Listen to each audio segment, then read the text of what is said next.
எல்லாருக்கும் வணக்கம். நாம இப்ப வாழ்ற இந்த கலியுகத்தை பத்தி நிறைய விஷயங்கள் கேள்விப்பட்டிருப்போம். ஆனா அது எல்லாத்தையும் தாண்டி ஒரு ஆச்சரியமான ரகசியத்தை சித்தர் அகத்தியர் நமக்கு சொல்லிருக்காரு.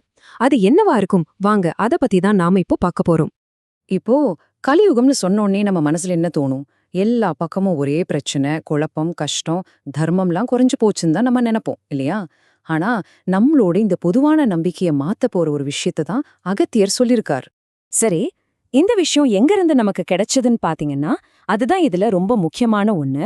இது ஜீவநாடி வாசிப்பிலிருந்து கிடைச்சிருக்கு. அப்படின்னா என்ன அர்த்தம்னா, இது யாரோ ஒருத்தர் சொன்ன கருத்து கிடையாது.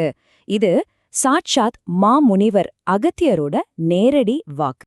சரி, இப்போ விஷயத்துக்கும் வருவோம். அகத்தியர் என்ன சொல்றாருன்னா, இந்த கலியுகத்துக்குன்னு ஒரு தனி சிறப்பு இருக்குதாம். ஆனா நம்மள பல பேரு அத கவனிக்கிறதே இல்லையா?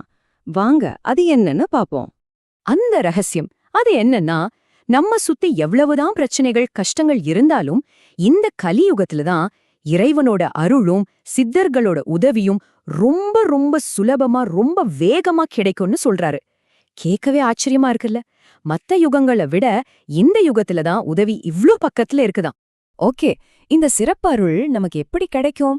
அகத்தியர் சொல்றாரு, இதுக்கு 2 வழிகள் இருக்குன்னு. உண்மையா மனசார உதவி கேக்குறவங்களுக்கு இந்த 2 வழியும் எப்பவுமே திறந்துதான் இருக்குமா. அந்த 2 வழிகள் என்னென்னு பாருங்க. 1, சித்தர்கள் தர வாக்குறுதி. அவங்க என்ன சொல்றாங்கன்னா, நல்லவங்களுக்கு நாங்களே நேர்ல வந்து உதவி செய்வோம்னு சொல்றாங்க. இன்னொரு பக்கம் இறைவன். அவர் ஒரு படி மேல போய், நீ இறைவான ஒரு தடவை கூப்பிடு போதும், அடுத்த நொடிய நான் உன் முன்னாடி வந்து நிற்பேன்னு சொல்றாரு. நினைச்சு பாருங்க, எவ்ளோ பெரிய ஒரு உத்தரவாதம் இது. அடேங்கப்பா, உதவி இவ்ளோ சுலபமா கிடைக்குமா? அப்போ இத நாம அடையறதுக்கு ஏதாவது ஒரு கண்டிஷன் இருக்கணுமே. அது என்னவா இருக்கும்? ரொம்ப கஷ்டமானதா இருக்குமோ? வாங்க பாக்கலாம். ஆனா ஆச்சரியம் என்னன்னா, அந்த நிபந்தனை ரொம்ப ரொம்ப சிம்பிள். அதுக்காக நீங்க பெரிய பெரிய யாகம் பண்ணணும், இல்ல கஷ்டமான விரதம் இருக்கணும்னு அவசியமே இல்ல. இந்த 2 தெய்வீக உதவியையும் பெறதுக்கான ஒரே ஒரு சாவி, அது அன்பு மட்டும்தானாம். இங்க பாருங்க, இதுவா விஷயத்த ரொம்ப தெளிவா சொல்லுது. நம்ம பண்ற சடங்குகள் எவ்ளோ பெருசா இருக்குன்றத விட, நம்ம மனசுல எவ்ளோ உண்மையான அன்பு இருக்குன்றதுதான் முக்கியம். நாம 100 தேங்காய் உடைக்கிறோமா இல்ல ஒரு பூ வச்சு கும்பிடுறோமான்றது இல்ல விஷயம். அந்த ஒரு பூவுல நம்மளோட முழு அன்பும் இருக்கா, அதுதான் கணக்கு. இந்த வரிய மட்டும் நல்லா கவனிங்க. இதுதான் அகத்தியர் சொன்ன மொத்த செய்தியோட சாராம்சமே. அன்போடு வணங்கினால் இறைவன் தன் பக்தனிடம் ஓடோடி வருவான். பாருங்க, சும்மா வருவான்னு சொல்லல, ஓடோடி வருவான்னு சொல்றாரு. அந்த ஓடோடின்ற வார்த்தையில எவ்ளோ ஒரு பாசம், எவ்ளோ ஒரு ஏக்கம் இருக்கு. அப்போ இதுல இருந்து நாம கத்துக்க வேண்டியது என்ன? கலியுகத்துல இறைவனை அடையிறது ரொம்ப கஷ்டமான காரியம்லாம் இல்ல. அது ரொம்ப ரொம்ப சுலபமான ஒரு வழி. அதுக்கு ஒரே ஒரு தகுதிதான் தேவை.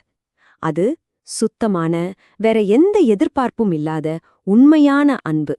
சரி, இவ்ளோ விஷயங்களையும் நமக்கு சொன்ன அகத்தியர் கடைசியா நம்ம எல்லாரையும் பார்த்து ஒரு முக்கியமான கேள்வியை கேக்குறாரு. இப்போ நமக்கு ஒண்ணு நல்லா புரிஞ்சிருச்சு. உதவிங்கிறது எங்கேயும் இல்ல, நம்ம கைக்கு எட்டுற தூரத்துல தான் இருக்கு. சித்தர்களும் நமக்கு உதவ தயாரா இருக்காங்க. இறைவனும் நாம கூப்பிட்டதும் ஓடி வர காத்துக்கிட்டு இருக்காரு. ஆனா இவ்ளோ பெரிய வாக்குறுதி, இவ்ளோ சுலபமான ஒரு வழி இருந்தும் அகத்தியர் நம்மகிட்ட என்ன கேக்குறார் தெரியுமா? ஏன் மனிதன் அத்தகைய அன்புடன் இறைவனை வணங்குவதில்லை? உண்மைதான? இவ்ளோ எளிமையான ஒரு வழி இருக்கும்போது ஏன் மனுஷனால அந்த உண்மையான அன்போட இறைவனை கும்பிட முடியல? இது நம்ம ஒவ்வொருத்தரும் நமக்குள்ளே கேட்டுக்க வேண்டிய ஒரு கேள்விதான்.